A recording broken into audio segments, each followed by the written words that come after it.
Isang mapagpalang umaga sa inyo mga kapatid, based sa inyong request.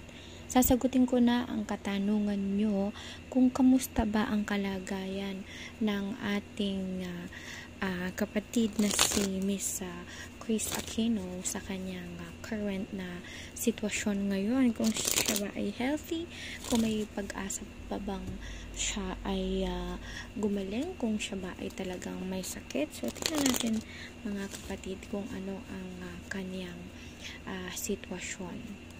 Kaya naman make sure to click the star button or subscribe button para lagi kang updated sa ating mga daily reading. Every night po yan between 8 p.m. to 12 midnight mga kapatid. Tingnan natin ang kanyang sitwasyon ngayon.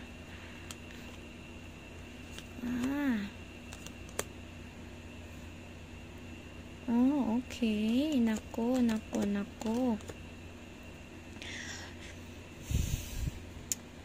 Sabi dito mga kapatid, this is the current energy ng ating kapatid na si Chris Aquino, si Miss Chris Aquino po, Queen of Cups. So, anong ibig sabihin ng Queen of Cups? Be open to receive the healing and nurturing you need, Kasi, actually, talagang may sakit ang ating kapatid na si Chris Aquino, Ganito kasi ang nangyari sa kanya. So, nakita niyo itong si The High Priestess, okay? Ito ay hindi basta-bastang sakit. Hindi ito talagang normal na sakit. Itong lalaki na ito, nakita niyo itong lalaki na ito ay yung dati niyang empleyado, nagtatrabaho sa kanya. Yung lalaking ito na kung saan pinagkatiwalaan niya ang lalaking ito at sila ay nagkaroon ng misunderstanding, problema.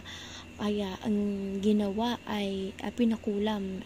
This is the current energy nung babae na gumagawa sa ating kapatid na si Chris Aquino. So, hindi ito normal na sakit, Kaya kahit na anong gawin niya na pumunta siya sa ibang bansa, bumubuti ang pakiramdam, kahit na magpagaling siya sa kumbaga mga talagang dekalidad no doktor, pabalik-balik ang sakit, halos hindi nawawala ang sakit, babalik, kasi ito ay gawa ng tao, hindi ito talagang sakit. So, sa madalit salita mga kapatid, siya ay kinukulang. Yung iba pwedeng tawaging kulang, barang, witchcraft, whatever you want to call it, So, ito ay pinagawa nung lalaking ito, So, kaya after nilang magkaroon ng misunderstanding, umalis sa puder ni Miss Chris Aquino yung lalaki na ito, after ilang months, ayan, nagkaganyan na po, ang sitwasyon. Kasi ay talaga namang may sakit ang ating kapatid na Chris Aquino, pero kumbaga isinasabay. Meron kasing mga mangkukulam na kayang isabay, kasi mga kapatid, kaming mga babaylan, kami may angking talino din, so we are also aware about the medicinal property, sickness, na maaaring ikagaling at ikasama ng isang tao. So, ito talaga namang nakaratay siya ngayon, Hindi to basta-basta mawawalang sakit na to, ay sabi dito talaga namang nahihirapan siya sa sitwasyon niya ngayon, But may good news ako sa inyo, Sabi dito, you have the success in the face of difficulty, Kinakaya niya, nilalabanan niya, ang nakikita ko dito, nararamdaman ko dito ay hindi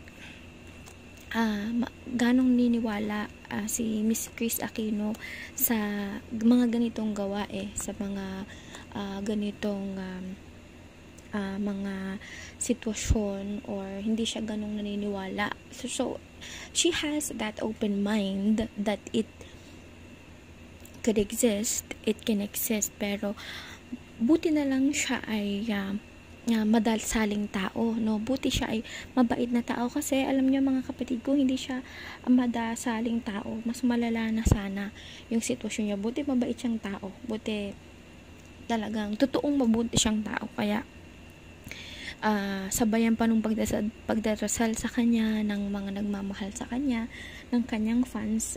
Hirap siya sa sitwasyon niya, pero lumalaban siya, no? So sana mga kapatid ay i-share nyo ang video na ito, dahil ito ang pinaka kaya kong maitulong kay Miss Chris Aquino, no?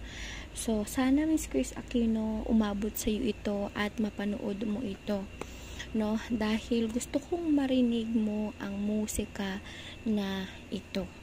Pag narinig mo ang musika na ito, okay,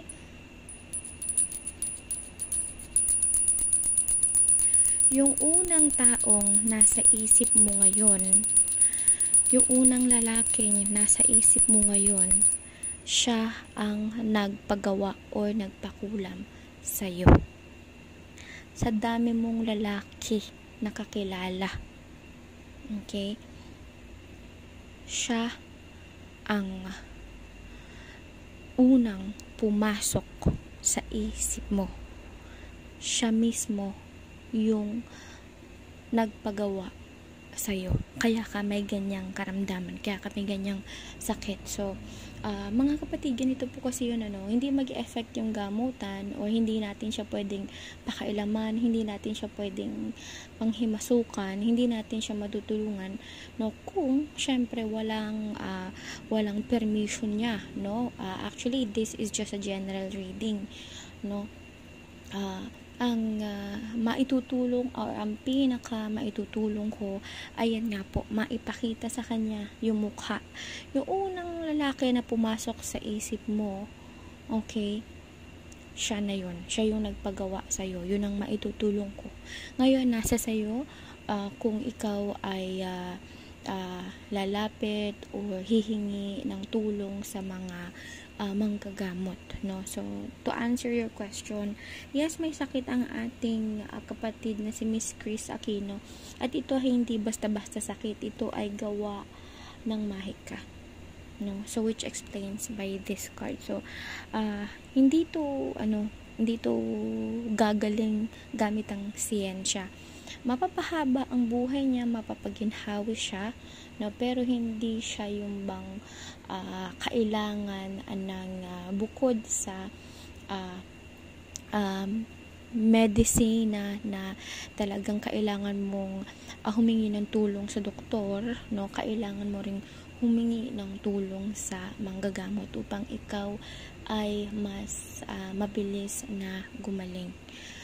So patuloy nating ipagdasal mga kapatid ang ating kapatid na si Miss Chris Aquino, kasi nakikita ko talaga dito na lumalaban siya para sa mga anak niya. So actually sa kanya okay na siya, para bang sinurrender niya na lahat sa Panginoong lumikhaan pa man ang inyong relihiyon, no? Sinurrender niya na sa ating Panginoong lumikha ang lahat, no? Pero patuloy siyang lumalaban. So pumaga ang goal niya ay ang mantra niya ay, Lord, kayo na po ang bahala, I will do my best na magpagaling. Talagang nilalabanan niya, if it's God's will, then be it. Yun na yung niya, yung mindset niya. Ito kasi ay kaya pang kumbaga matanggal, mabawasan yung mga paghihirap niya. Ito pa namang mga tao na to, nakakainis yung mga ganitong ugali ng tao. Ikaw na yung nakasakit doon sa tao, ikaw na yung nangloko doon sa tao, ikaw na yung nakagawa ng masama, ikaw pa yung may ganang pagawan siya ng ganitong sitwasyon. Yung tipong ginawan si Miss Chris Aquino ng masama ng tao na to, tas pinakulam pa siya kasi nagkahulihan na, talagang nahuli siya, or sa madalit salita ay nalaman literal ni Miss Chris Aquino na ginawan siya ng masama nito, tinake advantage siya, pinagnakawan siya, Ganon yung sitwasyon na to. No, ngayon, maitutulong natin mga kapatid ay i-share nyo po ang live nito kasi una sa lahat wala namang mawawala, 'di ba? Kung at least makita mo man lang, magka-idea ka kung sino yung taong gumagawa sa iyo nito, 'di ba?